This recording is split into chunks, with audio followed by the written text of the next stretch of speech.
बुंदेलखंड में जबरदस्त भ्रष्टाचार। पन्ना टाइगर रिजर्व किशनगढ़ क्षेत्र में पौधारोपण के नाम पर लाखों का घोटाला।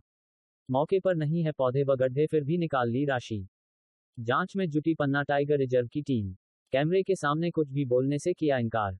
बुंदेलखंड में जबरदस्त भ्रष्टाचार। पन्ना टाइगर रिजर्व के अंतर्गत छतरपुर जिले से किशनगढ़ रेंज में पौधारोपण के नाम पर घोटाला किया गया है। किशनगढ़ रेंज की भौरखुआ बीट में 1,88,00,000 रुपए की लागत से पौधारोपण का काम कराया जा रहा है। यहां 90 हेक्टेयर जमीन पर 40,000 पौधारोपण किया जाना था, लेकिन मौके पर इतने गड्ढे हैं और न ही पौधे लगाए गए हैं। रेंजर ने पीटीआर के अधिकारियों से मिलीभगत करके गड्ढा खनन, मजदूरी, पौधा खरीदी, सिंचाई के लिए टैंक से पानी परिवहन, रखवाली के बिल लगाकर राशि निकाल ली है, लेकिन मौके पर 40,000 पौधे तैयार ही नहीं है। मजे की बात यह है कि जहां ये पौधारोपण किया गया है वह केन बेतवा लिंक प्रोजेक्ट का डूब क्षेत्र है। डूब क्षेत्र में राशि खर्च करने पर ही रोक है, इसके बावजूद राशि ठिकाने लगाई जा रही है।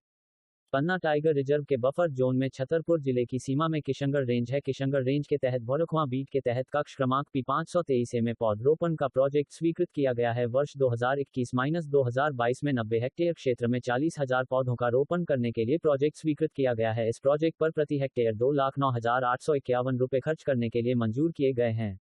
90 हेक्टेयर क्षेत्र में कुल 1,88,86,560 रुपए खर्च करके पौधे तैयार किए गए हैं। केन बेतवा लिंक प्रोजेक्ट के डूब क्षेत्र में आने के कारण प्रशासन भौरखुआ गांव में विस्थापित कर रहा है। विस्थापन के लिए ग्रामीणों को मुआवजा वितरण भी कर दिया गया है। भौरखुआ बीट के कक्ष क्रमांक P523 की जमीन भी डूब क्षेत्र में जा रही है। पन्ना टाइगर रिजर्व ने इस वन भूमि के एवज में केन बेतवा लिंक परियोजना प्राधिकरण से क्षतिपूर्ति भी क्लेम की है। दूसरी ओर पन्ना टाइगर रिजर्व खुद डूब क्षेत्र की जमीन पर करोड़ों रुपए का बंदरबांट किया जा रहा है। ये प्रोजेक्ट वर्ष 2021-22 में मंजूर किया गया है, इसे 2031-32 में पूरा होना है। प्रोजेक्ट के तहत पहले साल 55 लाख, दूसरे साल 51,13,000 और तीसरे साल 21,45,000 रुपए खर्च किए जाना थे। 3 सालों के लिए स्वीकृत 1,27,58,000 रुपए की राशि आहरण कर लिया गया है। मौके पर कोई पौधरोपण ही नहीं किया गया है। वही वन विभाग के नियमानुसार सारी राशि मजदूर और वेंडर के खातों में ऑनलाइन हस्तांतरित की जाना चाहिए। इस कारण सारे भुगतान किशनगढ़ के कियोस्क संचालक के यहां संचालित हो रहे खातों में पहले ऑनलाइन राशि हस्तांतरित की गई, फिर कियोस्क संचालक ने खातों से राशि निकालकर वन विभाग के अधिकारियों को नकदी के रूप में वापस कर दी है। इस अवैध भुगतान प्रक्रिया के एवज में कियोस्क संचालक ने भी कमीशन लिया है। वही इस मामले में जिम्मेदार अधिकारी कुछ भी बोलने से कतरा रहे हैं। टाइगर रिजर्व की किशनगढ़ रेंज में एक वृक्षारोपण पौधारोपण होना है।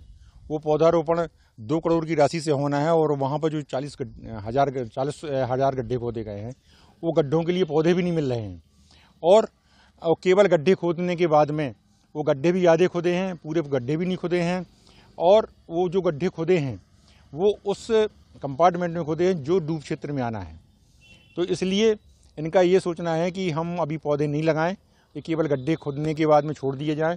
पूरे गड्ढे जिस तरीके से खोदने चाहिए थे, जो उसकी मेजरमेंट था, वो भी नहीं खुदे हैं। और उनका ये सोचना है कि ये बरसात में गड्ढे ये बता दिया जाएगा पौधे बह गए हैं। प्रबंधन की इसमें कितनी लापरवाही है, इसके लिए आप आगे क्या कदम? जी, ये पूर्ण रूप से प्रबंधन ही इसके लिए जिम्मेवार है। हम तो बोल रहे हैं कि मध्य प्रदेश शासन के PCCF भी इसमें जिम्मेवार हैं, जो वन विभाग के मुखिया हैं वाइल्ड लाइफ के, क्योंकि उनकी देखरेख में, उनकी जानकारी में ही सब होता है। और अगर वो इस पर ध्यान नहीं दे रहे हैं कि कहाँ राशि खर्च हो रही है, तो ये बहुत बड़ा घोटाला है।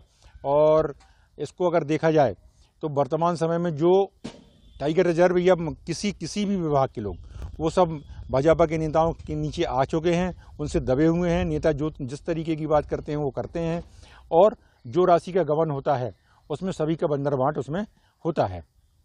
इसमें आगे आप क्या कार्रवाई करेंगे?